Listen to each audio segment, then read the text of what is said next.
अब हम बात करें अगर very short answer type question की, तो इसमें फर्स्ट क्वेश्चन आपसे पूछा है कि write the name of second metal mixed with copper in brass.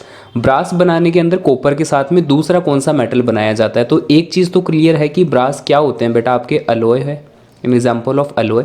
तो अगर आपको ब्रास बनाना है तो एक तो चीज़ चाहिए आपको कॉपर, और कॉपर के साथ में जो सेकंड मेटल होगा उसका नाम होगा आपका जिंक। तो हमारा आंसर क्या हो जाएगा इसके अंदर, जिंक मेटल जो है वो सेकंड आपका मेटल रहेगा।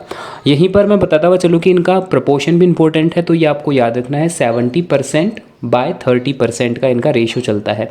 कॉपर 70% होता है, जिंक 30% होता है। सेकंड क्वेश्चन की अगर हम बात करें तो इसमें पूछा है कि select the write name of the liquid non metal among sulphur, bromine and iodine. तो आयोडीन, ब्रोमीन एंड सल्फर के अंदर से कौन सा लिक्विड नॉन मेटल कहलाता है। तो सभी को पता है कि एक ही इकलौता हमारा नॉन मेटल है जो लिक्विड स्टेट में रहता है, जो कि है ब्रोमीन। थर्ड क्वेश्चन में आपसे पूछा था IUPAC नेम ऑफ CH3CCH। ठीक है, तो अगर मैं इसको खोल करके लिखूं तो हम इसको इस तरीके से लिख सकते हैं कि 3 कार्बन एटम है, उसमें से एक कार्बन एटम पर ट्रिपल बॉन्ड लग रहे हैं। फर्स्ट जो कार्बन एटम है इसकी वैलेंसी फिल कर रहे हैं रिमेनिंग 3 हाइड्रोजन एटम्स इस तरीके से, और जो लास्ट वाला है उसकी फिल कर रहा है एक हाइड्रोजन एटम। तो इस तरीके से ये पूरी लैटिस सेटिस्फाइड हो चुकी है, सबकी वैलेंसी फिल है। अब नाम निकालना है तो सबसे पहले हम क्या करते हैं, number of carbon atoms count करते हैं। 3 कार्बन एटम्स हमें दिख रहे हैं, 1 2 एंड 3। तो 3 कार्बन एटम्स के लिए हम लिखते हैं प्रॉप। उसके बाद में हम देखेंगे कि इनके अंदर बॉन्डिंग कैसी है। तो बॉन्डिंग हमें दिख रहा है ट्रिपल बॉन्ड है, तो हम लगा देंगे YNE, तो ये हो जाएगा आपका प्रोपीन। और अगर आप लोकेशन बताना चाहते हैं बॉन्ड की तो आप कुछ इस तरीके से भी लिख सकते हैं कि प्रॉप 1इन। ठीक है, दोनों ही नाम बेटा सही होंगे, कि चाहे आप ऊपर वाला लिख के आए हो चाहे आप नीचे वाला लिखो, दोनों नाम एकदम अपनी जगह ठीक है। इसके बाद में अगर हम चले नेक्स्ट स्लाइड पर, तो फोर्थ क्वेश्चन में आपसे पूछा है कि in which plant part resin and gums are stored.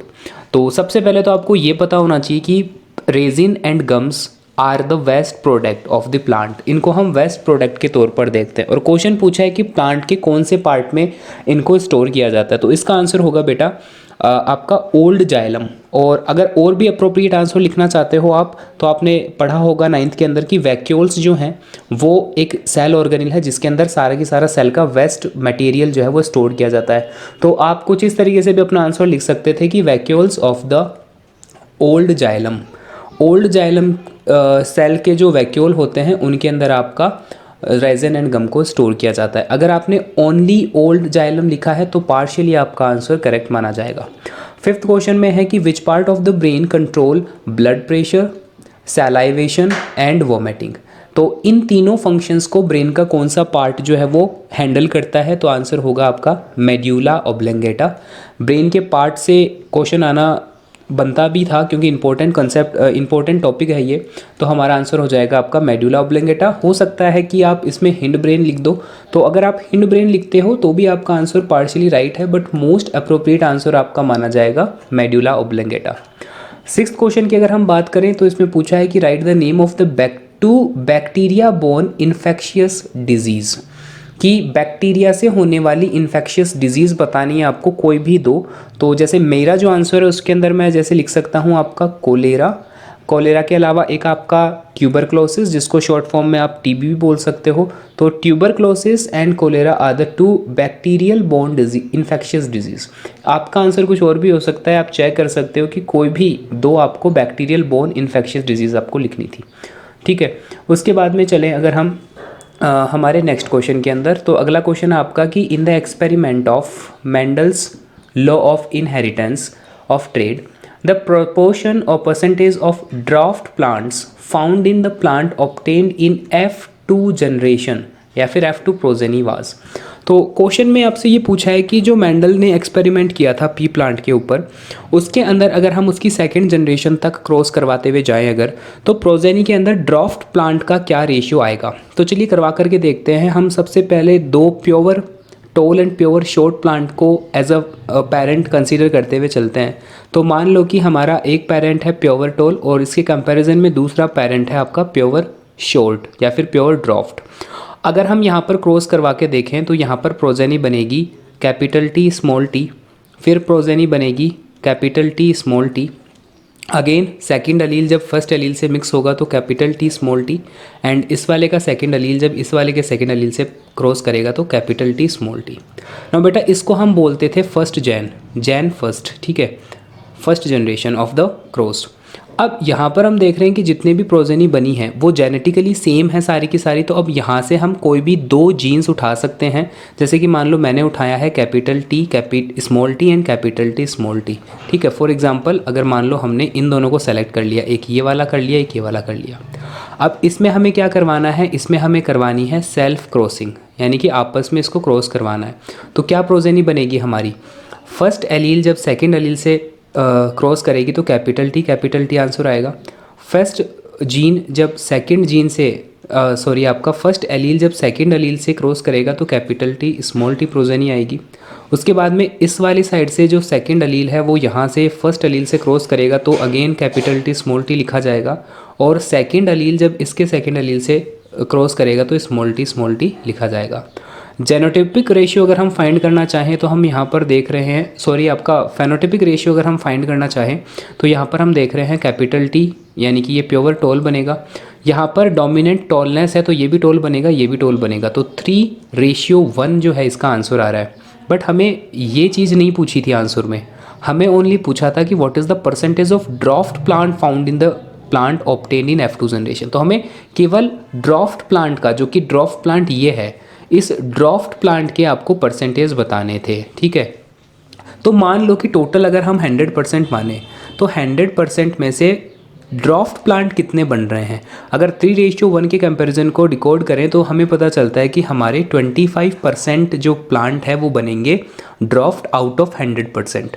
तो इसमें हमारा पर्टिकुलर आंसर क्या होगा अब, तो इसमें हमारा आंसर होगा 25%, ठीक है। समझ में आया कुछ किस तरीके से मैंने ये 25% निकाला है। काफ़ी सारे बच्चों को इसी क्वेश्चन में डाउट था कि इसमें 25% आया तो आया कैसे। तो इस तरीके से आया बेटा कि हम फेनोटिपिक रेशियो तो सब जानते हैं कि F2 जनरेशन का फेनोटिपिक रेशियो होता है 3:1, और यहाँ तक आपको समझ में भी आया होगा। बट अगर हम इसको डिकोड करें 3:1 को आउट ऑफ 100%, तब हमें पता चलता है कि ये एक्चुअल में 75% वर्सेस 25% का रेशियो है ना। इनको टोटल देखो तो टोटल होता है इसका 100%।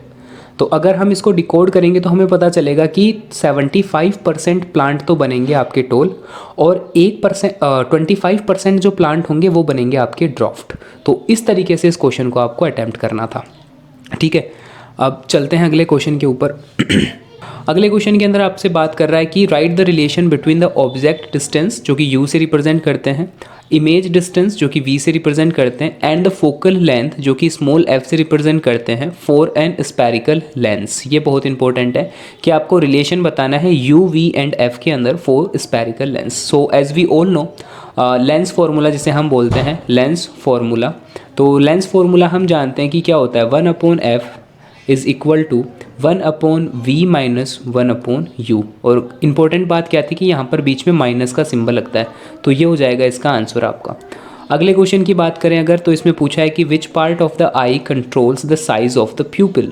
तो प्यूपिल की साइज़ को कंट्रोल करने के लिए हम रेस्पॉन्सिबल मानते हैं इरिस को, जो कि अमाउंट ऑफ लाइट जो है वो आपका कंट्रोल करता है। Iris is a type of muscle, ठीक है। उसके बाद में 10th क्वेश्चन है कि right one example of consumer in an ecosystem.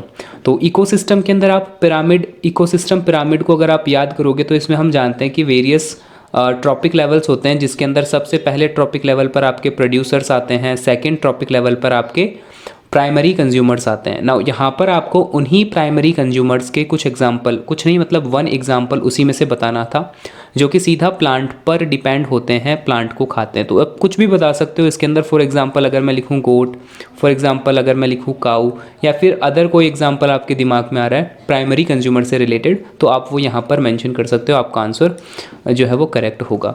तो ये थे हमारे शॉर्ट आंसर टाइप क्वेश्चन। अगले पार्ट में हम डिस्कस करेंगे सेक्शन बी, जो कि है आपके वो थे हमारे वेरी शॉर्ट आंसर। अब यहाँ से चालू होंगे हमारे शॉर्ट आंसर टाइप। तो सेक्शन बी कंटिन्यू करेंगे नेक्स्ट वीडियो के अंदर। तब तक के लिए थैंक यू।